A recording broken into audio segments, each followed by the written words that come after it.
Common ಆಗಿ ಎಲ್ರಿಗೂ ನಾವು ಹೋದ ಜನ್ಮದಲ್ಲಿ ಏನಾಗಿದ್ವೋ ಅನ್ನೋ ಕ್ಯೂರಿಯಾಸಿಟಿ ಇದ್ದೇ ಇರುತ್ತೆ.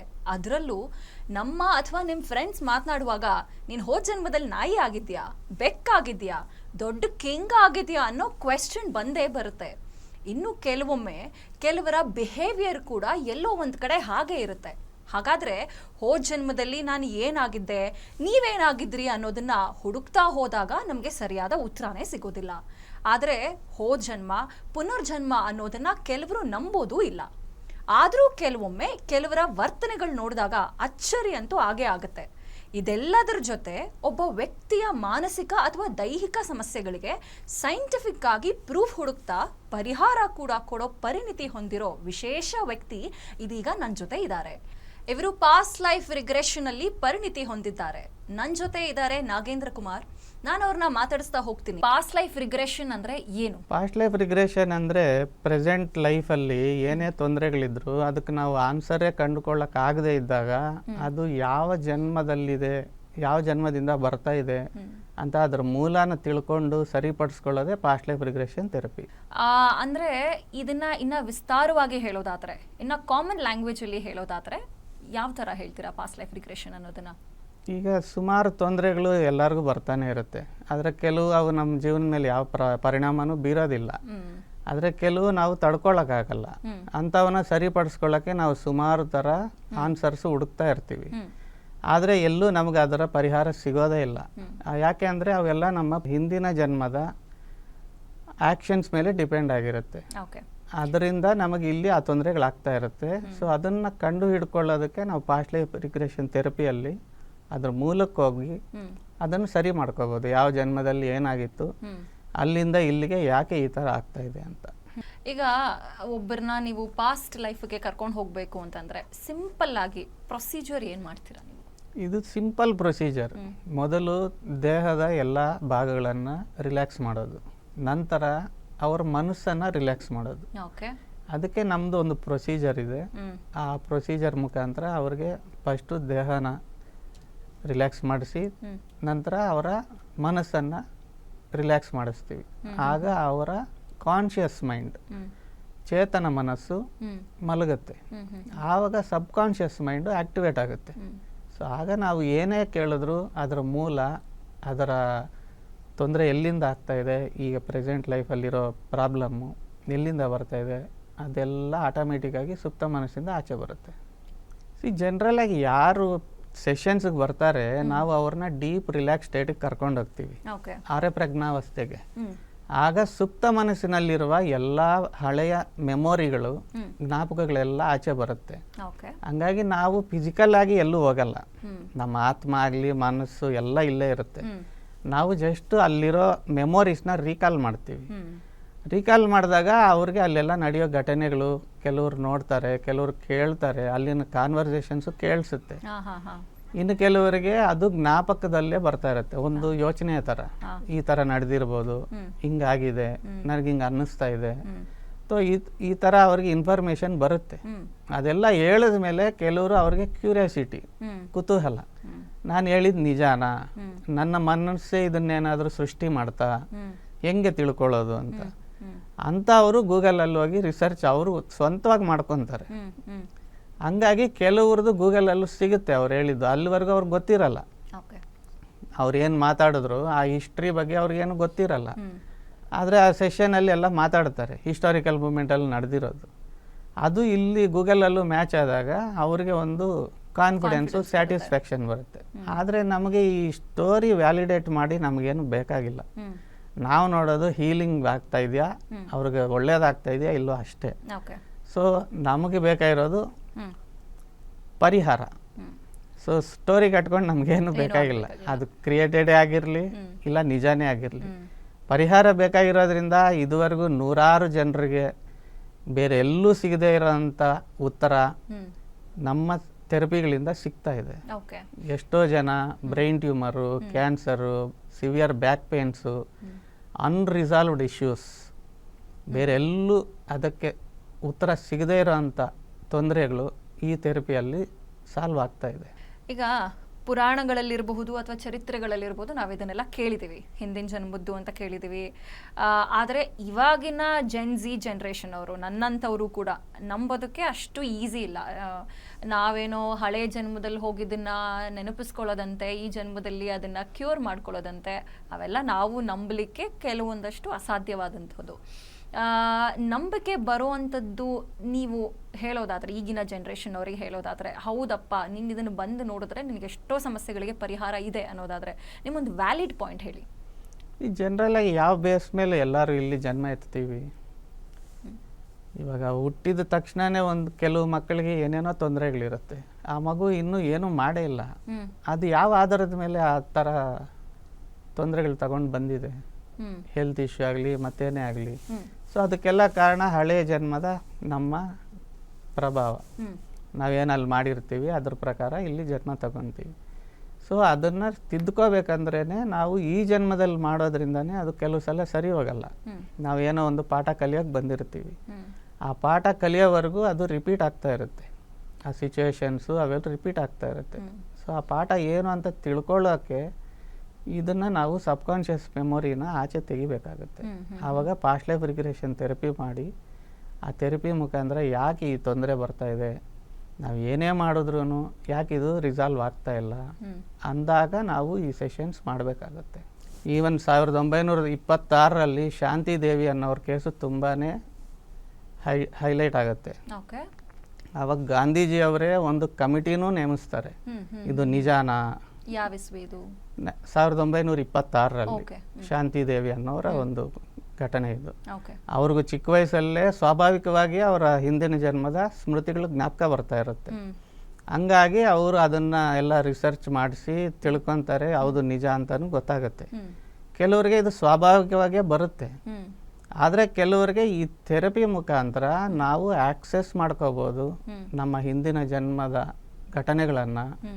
ಈ ಜನ್ಮದಲ್ಲಿ ಯಾಕೆ ನಮಗೆ ಆ ಥರ ತೊಂದರೆಗಳು ಬರ್ತಾ ಇದೆ, ಅದ್ರ ಮೂಲ ಅಲ್ಲಿ ನಾವೇನು ಮಾಡಿದ್ವಿ, ಇಲ್ಲ ಅಲ್ಲಿಂದ ನಾವು ಏನು ಸಬ್ಕಾನ್ಷಿಯಸ್ ಸುಪ್ತ ಮನಸ್ಸಲ್ಲಿ ಏನು ಸ್ಟೋರ್ ಮಾಡ್ಕೊಂಡಿದ್ದೀವಿ, ಅದನ್ನು ಹೆಂಗೆ ನಾವು ರಿಲೀಸ್ ಮಾಡಬೇಕಾ, ಏನು ಅರ್ಥ ಮಾಡ್ಕೋಬೇಕು ಅನ್ನೋದೆಲ್ಲ ಗೊತ್ತಾಗುತ್ತೆ. ಸೊ ಹಂಗಾಗಿ ಅವ್ರಿಗೆ ಇದು ತುಂಬ ಯೂಸ್ಫುಲ್ ಆಗುತ್ತೆ. ಎಷ್ಟೋ ಜನ ಡಾಕ್ಟ್ರುಗಳಾಗಲಿ ಬೇರೆ ಯಾವುದ್ಯಾವುದೋ ಥೆರಪಿಗಳಾಗಲಿ ಹೀಲ್ ಮಾಡೋಕ್ಕಾಗದೇ ಇರೋದು, ಸರಿಪಡಿಸೋಕ್ಕಾಗದೇ ಇರೋ ಅಂಥವು ಈ ಪಾಸ್ಟ್ ಲೈಫ್ ರಿಗ್ರೆಷನ್ ಥೆರಪಿಯಲ್ಲಿ ಸರಿ ಆಗ್ತಾ ಇದೆ. ಪಾಸ್ಟ್ ಲೈಫ್ ಅನ್ನೋದು ಹುಟ್ಟಿದ್ದೇ ಹೇಗೆ, ಅಂದರೆ ಆ ಕಾನ್ಸೆಪ್ಟ್ ಅನ್ನೋದು, ಪಾಸ್ಟ್ ಲೈಫ್ ರಿಗ್ರೆಷನ್ ಅನ್ನೋ ಕಾನ್ಸೆಪ್ಟು ಹೇಗೆ ಬಂತು? ನೋಡಿ, ಮುಂಚೆ ಭಾರತೀಯರು ಬಿಟ್ಟು ಬೇರೆ ಯಾವ ದೇಶದವರು ಇದನ್ನು ನಂಬ್ತಾ ಇರಲಿಲ್ಲ, ಅಮೇರಿಕ ಆಗಲಿ ಬೇರೆ ದೇಶದವರು. ಆದರೆ ಅಮೇರಿಕದ ಪ್ರಜೆ ಆಗಿರುವಂಥ ಡಾಕ್ಟರ್ ಬ್ರಿಯಾನ್ ವೇಸ್ ಅವರು 1970ರಲ್ಲಿ ಯೇಲ್ ಯೂನಿವರ್ಸಿಟಿಗೆ MD ಆಗಿದ್ದಂಥವ್ರು. ಅದರ ನಂತರ ಸೈಕ್ಯಾಟ್ರಿ ಡಿಪಾರ್ಟ್ಮೆಂಟ್ಗೆ ಚೇರ್ಮನ್ನು ಆಗಿರ್ತಾರೆ ಅವರು. ಅಂಥವರು 1980ರಲ್ಲಿ ಕ್ಯಾಥ್ರೀನ್ ಅನ್ನೋ ಒಂದು ಪೇಷಂಟ್ಗೆ ಹಿಪ್ನೋಥೆರಪಿ ಮುಖಾಂತರ ಚಿಕಿತ್ಸೆ ಮಾಡ್ತಾ ಇರ್ತಾರೆ. ಆ ಕ್ಯಾಥ್ರೀನ್ಗೆ ದುಸ್ವಪ್ನಗಳು ರಿಪೀಟೆಡ್ ಆಗಿ ಬರ್ತಾ ಇರುತ್ತೆ, ಪ್ಯಾನಿಕ್ ಅಟ್ಯಾಕ್ಸ್ ಬರ್ತಾ ಇರುತ್ತೆ, ಇಂಟೆನ್ಸ್ ಆಂಗ್ಸೈಟಿಯಿಂದ ಬಳಲ್ತಾ ಇರ್ತಾಳೆ ಅವಳು. ಅವಳಿಗೆ ಹಿಪ್ನೋಥೆರಪಿ ಮುಖಾಂತರ ಬಾಲ್ಯದಲ್ಲಿ ಏನಾದರೂ ಇದಕ್ಕೆ ಮೂಲ ಇದೆಯಾ ತಿಳ್ಕೊಳ್ಳೋಣ ಅಂತ ಅವರು ಸೆಷನ್ ಮಾಡಿದಾಗ ಅವ್ರು ಅದ್ರ ಮೂಲಕ್ಕೆ ಹೋಗಿ ಎಲ್ಲಿ ಏನು ನಡೆದಿದೆ, ಏನಾಗಿದೆ ನೋಡು ಅಂತ ಹೇಳಿದಾಗ ಅವಳು ಯಾವುದೋ ಜನ್ಮಕ್ಕೆ ಹೋಗಿ ಅಲ್ಲಿನ ಘಟನೆಗಳೆಲ್ಲ ವಿವರಿಸ್ತಾಳೆ. ಮೊದಲನೇದಾಗಿ ಇವರು ನಂಬಲ್ಲ, ಯಾಕೆಂದರೆ ಇವರು ಸೈನ್ಸ್ ಬ್ಯಾಕ್ಗ್ರೌಂಡಿಂದ ಬಂದಿರೋದ್ರಿಂದ ಇವ್ರಿಗೆ ಅದ್ರ ಮೇಲೆ ನಂಬಿಕೆ ಬರಲ್ಲ. ಆದರೂ ಚಿಕಿತ್ಸೆ ಮುಂದುವರಿಸ್ತಾರೆ. ಮುಂದೆ ಒಂದು ಸೆಷನ್ಸಲ್ಲಿ ಅವಳು ಇವರ ಪರ್ಸ್ನಲ್ ಮ್ಯಾಟ್ರ್ಗಳೆಲ್ಲ ಹೇಳ್ತಾಳೆ. ಆವಾಗ ಇವ್ರಿಗೆ ಕುತೂಹಲ ಜಾಸ್ತಿಯಾಗಿ ಅದನ್ನು ನಂಬಕ್ಕೆ ಶುರು ಮಾಡ್ತಾರೆ. ಆಮೇಲೆ ಇನ್ನೂ ಹೆಚ್ಚು ಸೆಷನ್ಸ್ ಮಾಡ್ತಾರೆ. ಆಮೇಲೆ ಅವಳು ಈ ಸೆಷನ್ಸ್ ಆದಮೇಲೆ ಹಿಂದಿನ ಜನ್ಮದ ಘಟನೆಗಳೆಲ್ಲ ನೋಡಿ ಅದನ್ನೆಲ್ಲ ರಿಲೀಸ್ ಮಾಡ್ಕೊಂಡ್ಮೇಲೆ ಅವಳಲ್ಲಿ ಬದಲಾವಣೆ ಕಂಡು ಬರುತ್ತೆ. ಆಗ ಇವರಿಗೆ ಕನ್ಫರ್ಮ್ ಆಗುತ್ತೆ, ನಾವು ಹಿಂದಿನ ಜನ್ಮದ ಮೂಲ ನಾವು ತಿಳ್ಕೊಬೋದು, ಅದರಿಂದ ನಮ್ಮನ್ನು ನಾವು ತಿದ್ಕೋಬೋದು, ಹೀಲ್ ಮಾಡ್ಕೋಬೋದು. ಏನೇ ತೊಂದರೆಗಳಿರಲಿ, ಅದು ಆರೋಗ್ಯದಿರಲಿ, ಇಲ್ಲ ಸಂಬಂಧಗಳಲ್ಲಿ ಏನಾದರೂ ಬಿರುಕಿರಲಿ, ಇಲ್ಲ ಏನಾದರೂ ಗೊತ್ತಿಲ್ಲದೆ ಇರೋ ಭಯಗಳಿರಲಿ, ಎಲ್ಲದಕ್ಕೂ ಅಲ್ಲಿಂದ ನಾವು ಅದರ ಮೂಲಕ್ಕೆ ಹೋಗಿ ತಿಳ್ಕೊಬೋದು, ಸರಿ ಮಾಡ್ಕೋಬೋದು ಅಂತ ಅವ್ರು ಕನ್ಫರ್ಮ್ ಮಾಡ್ಕೊತಾರೆ. ಆಮೇಲೆ ಒಂದು ಪುಸ್ತಕ ಬರೀತಾರೆ, ಮೆನಿ ಲೈಫ್ಸ್ ಮೆನಿ ಮಾಸ್ಟರ್ಸ್ ಅಂತ. ಆ ಬುಕ್ಕು ತುಂಬ ಪಾಪ್ಯುಲರ್ ಆಗಿ ಸೇಲ್ ಆಗುತ್ತೆ, ಅದರಿಂದ ಇವ್ರಿಗೆ ತುಂಬ ದೊಡ್ಡ ಹೆಸರು ಬರುತ್ತೆ. ಹಂಗಾಗಿ ಅಮೇರಿಕಾದವರೇ ಒಪ್ಕೊತಾರೆ ಆಮೇಲೆ, ಹೌದು ನಾವು ಪಾಸ್ಟ್ ಲೈಫ್ ರಿಗ್ರೆಷನ್ ಥೆರಪಿಯಿಂದ ನಮ್ಮ ಹಿಂದಿನ ಜನ್ಮದ ಮೂಲಕ್ಕೆ ಹೋಗಿ ನೋಡ್ಬೋದು, ಈ ಜನ್ಮದ ತೊಂದರೆಗಳನ್ನು ನಿವಾರಣೆನೂ ಮಾಡ್ಕೋಬೋದು ಅಂತ. ಸೊ ಸೈಂಟಿಫಿಕಲಿ ಎವಿಡೆನ್ಸ್ ಏನಾದರೂ ಇದಕ್ಕೆ ಇದೆಯಾ ಸರ್? ಇವಾಗ ನೀವು ಹೇಳ್ತಿರೋದು ಡಾಕ್ಟರ್ಸ್ಗೆ ಆಗದೇ ಇರೋವಂಥದ್ದೇ ಕೆಲವೊಂದು ಸಮಸ್ಯೆಗಳನ್ನು ಪರಿಹಾರ ಮಾಡ್ಕೊಂಡಿದ್ದಾರೆ ಅಂತ. ಹೌದು. ಸೈಂಟಿಫಿಕಲಿ ಎವಿಡೆನ್ಸ್ ಹೇಗೆ ಮತ್ತೆ ಇದಕ್ಕೆ? ಜನರಲ್ ಆಗಿ ಪಾಸ್ಟ್ ಲೈಫ್ ಘಟನೆಗಳು ನಾವು ಮತ್ತೆ ರೀಕಾಲ್ ಮಾಡಿದಾಗ ಎಲ್ಲ ಘಟನೆಗಳು ನಾವು ವ್ಯಾಲಿಡೇಟ್ ಮಾಡೋಕ್ಕಾಗಲ್ಲ.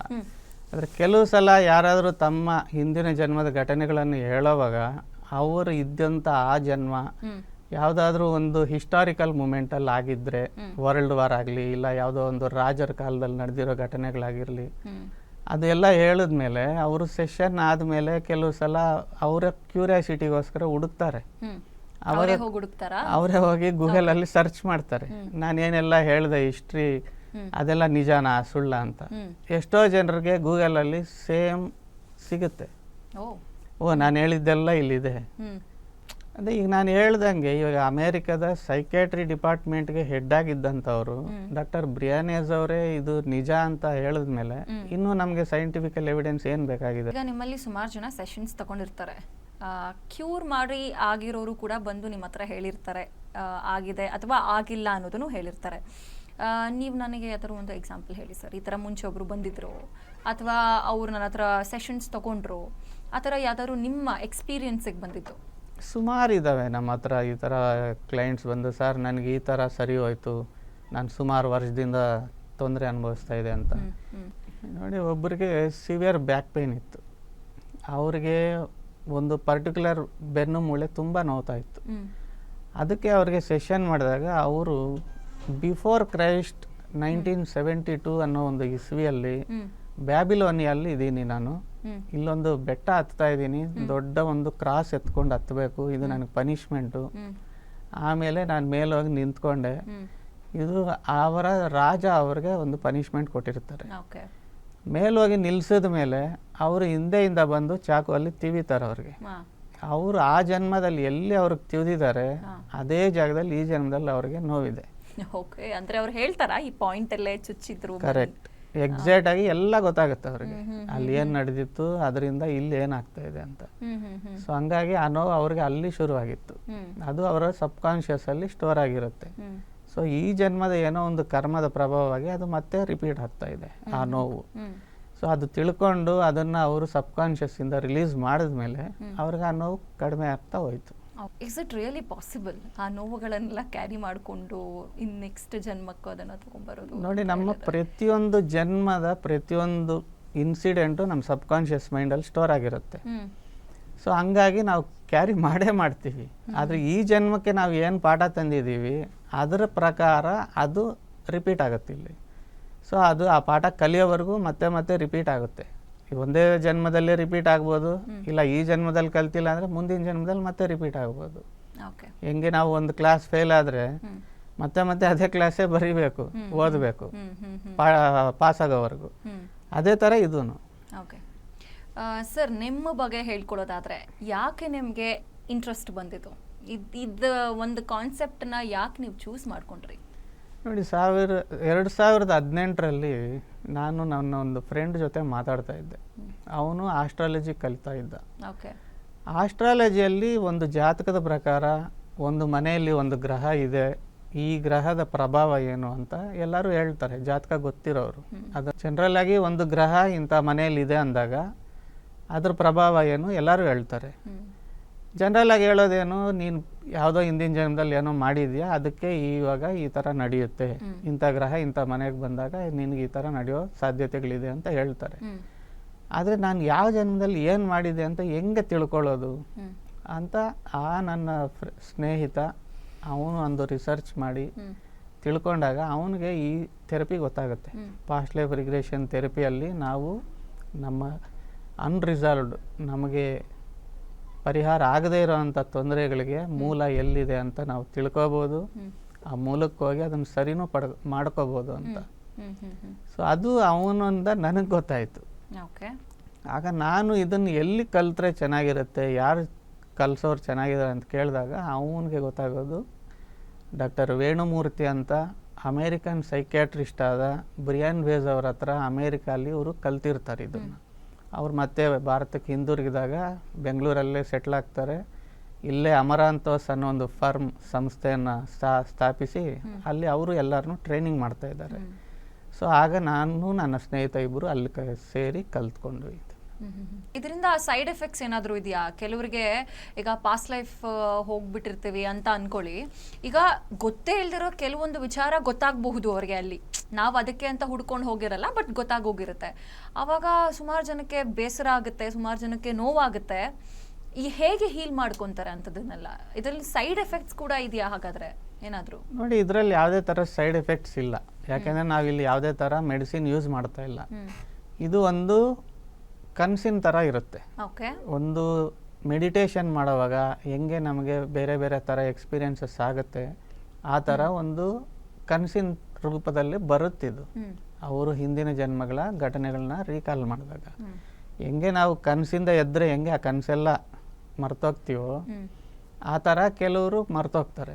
ಬಟ್ಟು ತುಂಬ ಜನರಿಗೆ ಇದೆಲ್ಲ ಜ್ಞಾಪಕ ಇರುತ್ತೆ, ಮರೆಯೋ ಚಾನ್ಸಸ್ ತುಂಬ ಕಡಿಮೆ ಇದೆ.